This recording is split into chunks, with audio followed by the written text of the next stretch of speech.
All right, let's just jump right in with a pretty wild claim. When you think of investing legends, who comes to mind? Warren Buffett, right? George Soros? Well, what if I told you that statistically, the greatest of them all is someone who operates completely in the shadows? A man who, unless you're deep into theoretical physics, you've probably never even heard of. So who on earth is this mystery financial genius? Everybody, meet James Simons. He doesn't exactly look the part, does he? I mean, Wall Street is all about those polished suits and power ties. Simons, on the other hand, is a former physicist, a world-class codebreaker who looks more like your favorite college professor, usually rocking a wrinkled t-shirt and, famously, no socks. This guy is a legend in the world of math, for a theory so important it's now critical to string theory. So how in the world did he end up conquering Wall Street? Okay, so why are we so obsessed with him? Well, because in its first 10 years, his main Medallion Fund delivered this absolutely mind-bending return, 2,478.6%. Now, just to put that into perspective for you, George Soros' legendary quantum fund returned about 1,700% in that same time. Simons wasn't just winning, he was playing an entirely different sport. But a guy like Simons doesn't just appear out of nowhere. His incredible success was actually built on a century of thinking, starting with the very first pioneers who dared to apply the laws of physics to the financial markets. So to really understand his edge, we have to rewind the clock, way back to the beginning. It all kicks off way back in 1900 with a French mathematician named Louis Bachelier. In his PhD thesis, of all places, he proposed this totally radical idea that the short-term bounces of the stock market are basically random.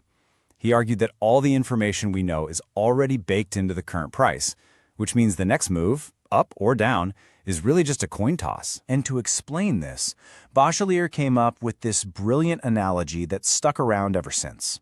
Just picture a drunk person stumbling out of a bar. Where's his next step going to be? It's totally unpredictable. Left, right, forward, backward, who knows? Bachelier argued that the stock market behaves in pretty much the exact same way. Its path is random, and it's impossible to predict from one moment to the next. So for decades, this random walk model was the gold standard. But then another genius mathematician, Benoit Mandelbrot, came along and asked a really important question. The random walk of a drunkard. That describes a kind of mild randomness. But what about stock market crashes? What about those crazy days that seem to defy all probability? He argued the simple model just wasn't capturing the true, violent, wild nature of the market. And to really drive his point home, Mandelbrot drew this startling comparison. He said, mild randomness is like a drunk guy on vacation in Cancun. You know, he might stumble around, maybe fall over, but the consequences are pretty limited. But the wild randomness he saw in the markets, that, he said, is like a drunk executioner. The outcomes aren't just a little worse, they are catastrophically different. He showed that these massive price swings happen way more often than the standard models would have you believe. Okay, so we've got these powerful and kind of scary theories about randomness. But how do you actually use them to make money? Well, this is where Ed Thorp comes in. He was a math professor who saw the world as just a series of games to be cracked, from the blackjack tables in Vegas to the biggest casino of them all, Wall Street. Thorp's journey is just incredible. It started when he proved you could consistently beat the house in blackjack just by counting cards. But he didn't stop there. He then teamed up with the absolute legend Claude Shannon, the father of information theory, to build the world's first wearable computer to beat roulette. For Thorp, it was all about finding that small statistical edge. So really, it was only a matter of time before he turned his brain towards what he called the world's biggest casino, the stock market. Now here's the brilliant part. He didn't try to predict which way the market was going. No. Instead, he hunted for tiny little pricing mistakes. His genius was this strategy that we now call delta hedging. He'd find a security, like a warrant, that was just a little bit overpriced, and he'd bet against it. But, and this is the absolute key, he would simultaneously buy the underlying stock. By perfectly balancing these two positions, any big move in the market, up or down, just got canceled out. All that was left was a small, steady profit as that initial pricing mistake corrected itself. It was almost risk-free. So what Thorp really demonstrated, building on the work of his famous partner Shannon, was a fundamental truth that would go on to define this entire world of quantitative finance. See, he wasn't a fortune teller. He was an information processor. He found these tiny, fleeting signals buried in all the market noise, little moments where price didn't quite match reality, and he figured out how to turn that informational edge into cold, hard cash. Information, quite literally, became money. And this brings our whole story full circle, right back to James Simons and his fortress of a firm, Renaissance Technologies. They are the ultimate expression of this entire physics-based approach.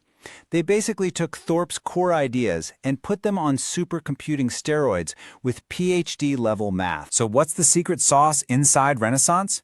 Well, for starters, it's who they hire. The firm is famous for turning away Wall Street veterans and finance PhDs.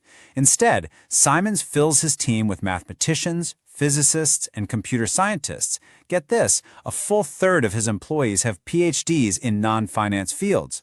He doesn't want people who tell stories about why a stock went up. He wants people who build models to find hidden patterns in mountains of data. And the results? I mean, they're just staggering, especially when things go wrong for everyone else. During the 2008 financial crisis, when the S&P 500 was cratering, down over 38%, Simon's Medallion Fund reportedly gained a jaw-dropping 80%. Their models didn't just survive the chaos, they feasted on it. But, and this is a huge but, this story comes with a major warning label. And it comes from maybe the original physicist investor, Sir Isaac Newton himself.